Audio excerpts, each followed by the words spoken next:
Figure it out. Hello, this is Adam Koralik from Figured Out Productions. The following video is a video of some kind, and I hope you enjoy it. Hey guys, it's Adam here, and today we're going to be talking about our friend, the Sega Dreamcast. Specifically here, I have the special model from Japan. It's got a custom faceplate of the original owner with their name engraved in it. It's pretty cool. I think I did a video on this. This is just for pretties, though. What we're actually focusing on is this. This is a brand new game called the Storied Sword. This was created by Bite the Chili Productions and published by Orcface Games. Orcface Games did send this to me for free for the purpose of review, so full disclosure on that. I'll put a link in the description if you want to check it out. You're welcome to do so. But we're going to talk all about it. Before we do that, though, if you guys could do me a favor, please like this video, comment down below, subscribe if you've never done that before, as well as check out all the social media stuff in the description. I've got Twitter, Instagram, Facebook, Discord, Patreon, Spreadshirt, my travel channel, etc. I appreciate the support on those platforms. Thank you so much. Let's get into it. So, yeah, if you guys don't know, the Sega Dreamcast, my favorite video game console of all time, actually does still get new releases every once in a while, but it's not from, you know, companies like Sega or other big third-party developers. It's from indies. And I would say they have a mixture of motivations. You have some groups that are super passionate about it, some individuals, like me, who would love to see their game on the Dreamcast, but unlike me, these people have talent and they can actually make a game. I could never do that. But then there's, like, that's one reason these happen. Sometimes you have the oddity that is Josh Prod, who is just a guy who buys up the rights to games that already exist and then hires teams to legitimately bring them over to the Dreamcast. That's a whole different entity. But then you have certain groups like this, where the situation is you found developers that were passionate about a game, you know, that they want to make, but the Dreamcast wasn't the outlet for it. They just decide to bring it to the Dreamcast because it's easy. You benefit from the windfall, essentially, of the easiness of developing for the Dreamcast. That's the situation we're in. The Storied Sword is a game that actually came out just this year. It's not like, so I'm going to be honest with you, it's getting much harder to keep track of the Dreamcast indies these days, because it used to be just a couple of groups and then they would kind of semi-regularly, you know, advertise their stuff, and it was easy to follow. Now, within the last couple of years, I don't know why, a lot more people have just decided, I'm going to publish, I'm going to publish, I'm going to publish, and there's no, like, cohesive unity behind it. So, like, the last one I did was a game called The Fragmented Almanac from a development studio in Canada. It had existed for over a year before I even heard of it, which is insane, especially for me. So, yeah, it's getting a little harder to follow. So, Orcface Games, this is their first Dreamcast release, and there's a reason for that. So the story with this game is basically the developers are these two guys, and they run Bite the Chili Productions. Now, they had decided they wanted to make an NES game. That was what they were super passionate about. And to that end, they created a Kickstarter to create this game. Now, the universe of that game, this one specifically, would be based on The Princess Bride, from a narrative perspective. You ever see that movie, Fred Savage movie? That's the universe they wanted to set in, like, you know, those type of characters. But not gameplay-wise. The gameplay was supposed to be inspired more like Batman for the NES or Ninja Gaiden. And they wanted to bring all this together and create a Kickstarter to get their NES game made. Orcface Games looked at this and saw that one of the stretch goals was a Dreamcast version. And they reached out and said, we think we can help you with that. We want to get into Dreamcast, you know, publication. This seems like a good first step for everybody. And so that's how this game came into existence for the Dreamcast specifically. So what happens is, I know there's a lot of people who are kind of anti this concept, because effectively what it is, and very literally actually, is you're using an emulator and running an NES game on the Dreamcast with it. It's an NES game running through a Dreamcast emulator. So people take issue with that. However, it's not that cut and dry. Basically, when it comes to these titles brought over like this, it's not like they literally just took the NES ROM, threw it on the emulator, threw it on the disc, and called it a day. They do actually make modifications.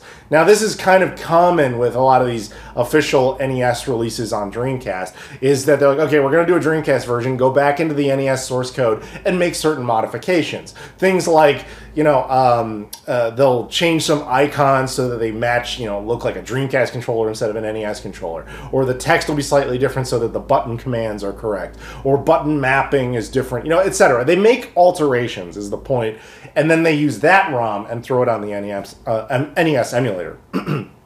But that in this case, what they ended up doing is they did do some of those type of modifications, particularly around button mapping, I guess was the biggest thing. But the other thing that they did is that most of the NES titles that are on Dreamcast like this use Nestor DC. And that's insane, because Nestor DC, like, I remember that from when I was in middle school. I'm 38. So that was a minute ago. And so in this case, they were like, we didn't want to use Nestor DC because it's so old that if there's any issues, you kind of just shrug your shoulders because there's no real way to go back into it at this point and make changes. So they used a newer emulator called FRNES. That way they could make, they could do bug fixes and really clean anything up. And that's to that end, that's what they ended up doing. So that's how this game ultimately was produced. It was created that way, and here we go. So it's self-boot, obviously. It's, it'll work on any Dreamcast other than the very, very, very late Revision 2s. Most Revision 2s actually can play mil-CD content, but just technically there are some that cannot. Let's read a little bit about the game. Swashbuckling 8-bit action. Guide our heroes Orchid and Cedric as they seek to stop the Storied Sword from falling into the hands of the evil sorcerer Vector. Death-defying wall jumps soar to new heights across 6 levels on the audacious path to Vector's Citadel with unique weapons to combat hordes of enemies. A storybook adventure, 4-way scrolling, multiple difficulties, hand-drawn cutscenes, and a rip-roaring soundtrack. Speaking of that, it doesn't mention it on here, but this actually functions as a music CD. So, I'm not going to go into why this would be possible, but basically, you can take this and just put it into any sort of like music CD player. You can put this in an Xbox Series X, and it will play the soundtrack of the game. So that's pretty cool. They did 1 batch so far. I don't know if they're going to do more. They did 500 copies in that batch, and I have copy number 74. So, yeah, so it's got a full manual. It's got nice artwork, press disc, all that stuff. Again, not a burned CD. These I'm very strict on. It has to have a press release. That's where it's getting interesting because more and more guys are making press releases, and I know these dudes want to do more games, so I think support them. It's also a relatively cheap title if you want to pick it up. So let's go ahead and open it here and get past our barrier of plastic if we can. I'm going to try. There we go. Okay.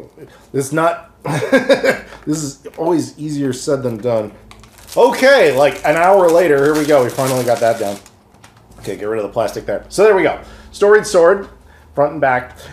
Inside, you have... It's kind of interesting to see Dreamcast games with a QR code on them. Digital game files. Free files to use with emulators. Requires account registration with email access. I don't know if I necessarily need that, but yeah. So the Storied Sword, there's your press disc. So you can tell it's pressed just by looking at the bottom of it.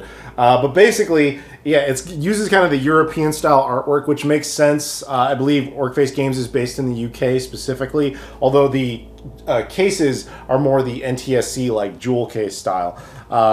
It doesn't actually mention Dreamcast like on the... It says the word Dreamcast on the disc, but it doesn't show like the Dreamcast logo or anything like that. No doubt because they don't want Sega getting upset with you. That's another reason that Dreamcast indies are very doable, is that Sega's official position on it is that didn't happen. Sega basically doesn't mind if you do this.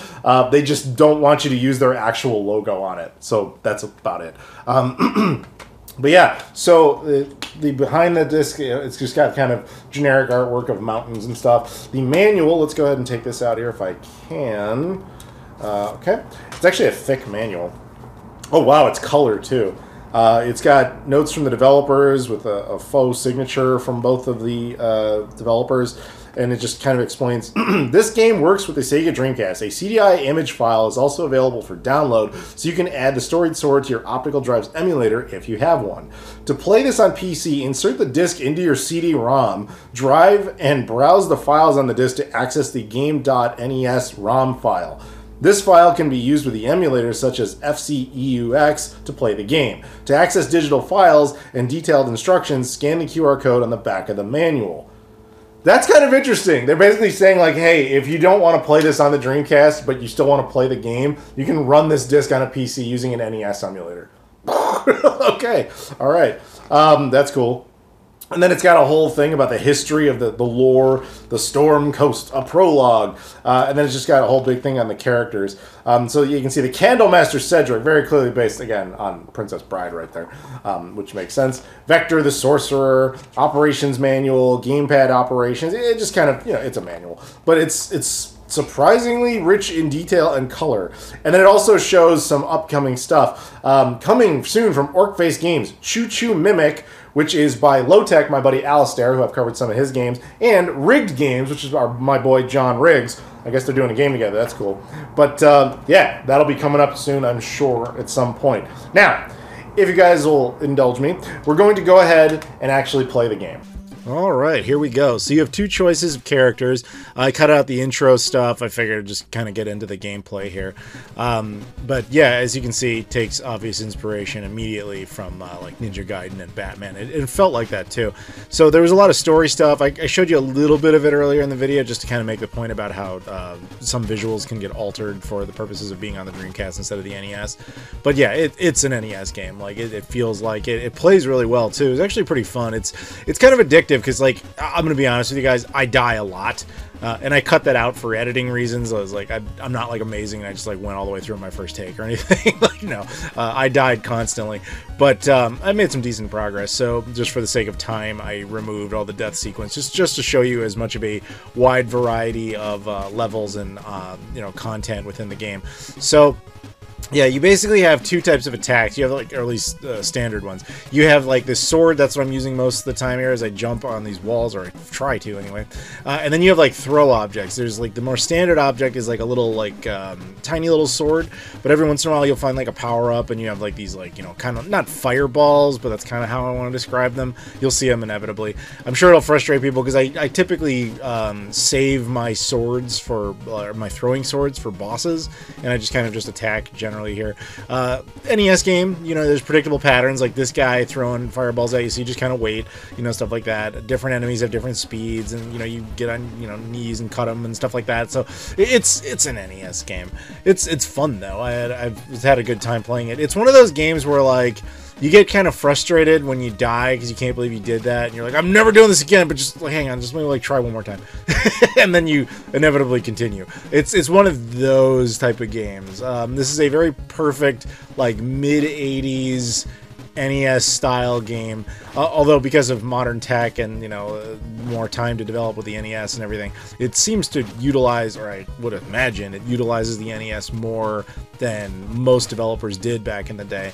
The Dreamcast doesn't get much out of this, as far as, obviously, the Dreamcast is capable of way more, but as I said earlier, this is an NES game first and foremost. It really just benefits by, you know, being on the Dreamcast for affordability, because making a pressed disc costs almost nothing as opposed to creating an NES cartridge. Those are the fireball type things I was talking about. So yeah, I'm just going to kind of let you guys enjoy the gameplay. Enough blather. I will say the game does support VGA mode, as like every indie does, so you can use the high def modes.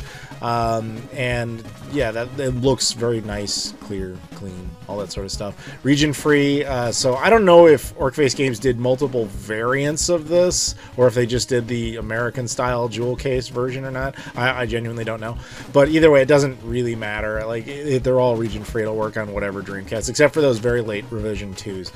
But yeah, anyway, like I said, I'm gonna bow out here for a minute, let you enjoy some of the music and the gameplay, and you can also enjoy the boss fight, which reminded me of Bob from That 70s Show, but you'll see when we get there.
Okay, I am back. So hopefully you guys enjoyed.